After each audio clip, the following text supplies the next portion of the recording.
Assalamualaikum warahmatullahi wabarakatuh. Hai anak-anakku semua, jumpa lagi pada video pembelajaran kali ini. Nah, pada kesempatan kali ini Ibu Guru akan menjelaskan tentang sila keempat dan kelima Pancasila. Nah, pada slide berikutnya Ibu Guru akan membukakan sebuah gambar. Nah, di situ ada gambar kepala banteng. Siapa yang masih ingat lambang dari sila keberapakah kepala banteng ini? Nah, jadi kepala banteng ini adalah lambang dari sila keempat Pancasila. Nah, siapa yang masih ingat bunyi dari sila keempat Pancasila?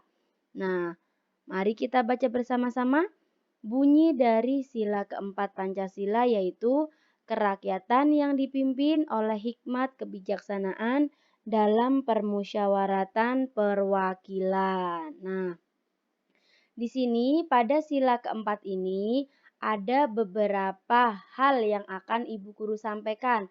Contohnya adalah pengamalan dalam kehidupan sehari-hari. Nah, berikutnya adalah Ibu Guru punya sebuah kata yaitu musyawarah. Nah, musyawarah ini adalah sikap yang diamalkan dari sila keempat Pancasila. Siapa yang tahu musyawarah itu artinya apa? Nah, musyawarah itu sama juga disebut dengan diskusi. Ayo, Bu Guru sering bilang kata diskusi ketika di sekolah dulu ya. Ayo diskusi dengan teman-temannya. Nah, ada yang masih bingung musyawarah itu apa?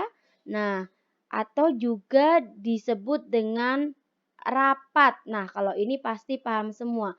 Rapat, Bapak Ibu guru sedang ada rapat di kantor. Nah, jadi musyawarah itu bisa juga disebut dengan diskusi atau rapat. Nah, tujuannya ada rapat itu apa? Nah, tujuannya ada diskusi itu apa?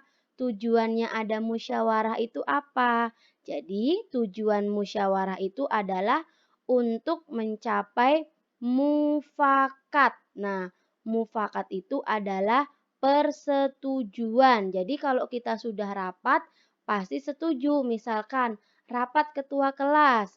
Ketua kelasnya si A, nah atau ketua kelasnya si B. Nah, nanti kesepakatannya adalah ketua kelasnya misalkan si B. Nah, itu berarti mufakat atau persetujuan. Nah, jadi sila keempat Pancasila itu mengamalkan tentang musyawarah untuk mencapai mufakat. Nah, selanjutnya di sini ada beberapa contoh penerapan sila keempat di rumah. Nah, jadi sila keempat Pancasila ini bisa diterapkan juga di rumah kita. Yang pertama, yaitu satu, musyawarah dalam membagi pekerjaan di rumah. Jadi kalau misalkan siapa nanti yang mencuci piring, siapa nanti yang menyiram bunga, siapa nanti yang menyapu lantai, dan sebagainya. Itu juga perlu dimusyawarahkan biar tidak ada rebutan. Kemudian yang kedua, menghargai pendapat anggota keluarga. Jadi kita dengan ayah, ibu, kakak, dan adik itu tidak boleh bertengkar. Jadi masing-masing harus menghargai pendapat anggota keluarga.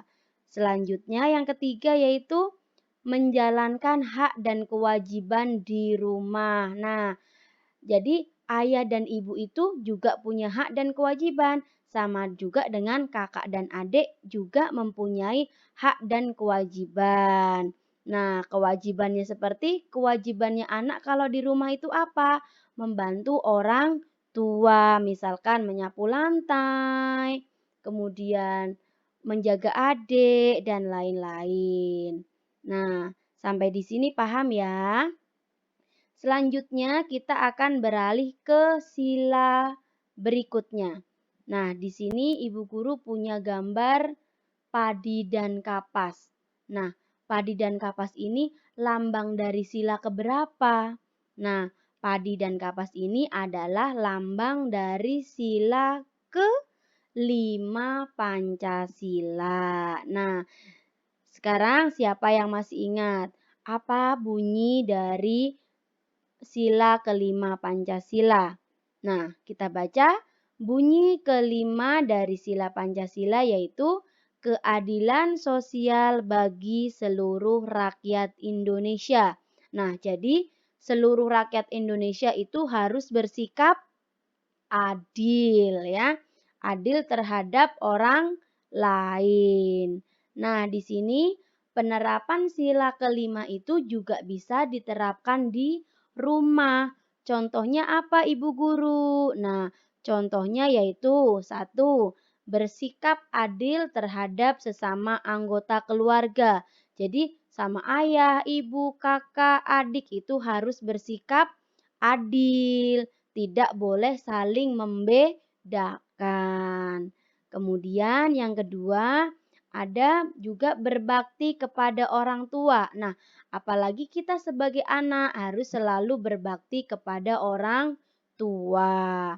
Kemudian penerapan yang ketiga yaitu tidak berperilaku boros. Nah, apalagi kita masih anak-anak. Nah, sebagai anak-anak itu kita tidak boleh boros, tapi kita harus rajin menabung. Nah, itu tadi penjelasan Ibu Guru tentang penerapan sila kelima. Nah, semoga apa yang Ibu Guru sampaikan bisa dipahami dan nanti yang masih bingung bisa bertanya kepada ayah dan ibu di rumah. Nah, sekian dulu video pembelajaran dari Ibu Guru. Sampai jumpa di video pembelajaran berikutnya. Assalamualaikum warahmatullahi wabarakatuh.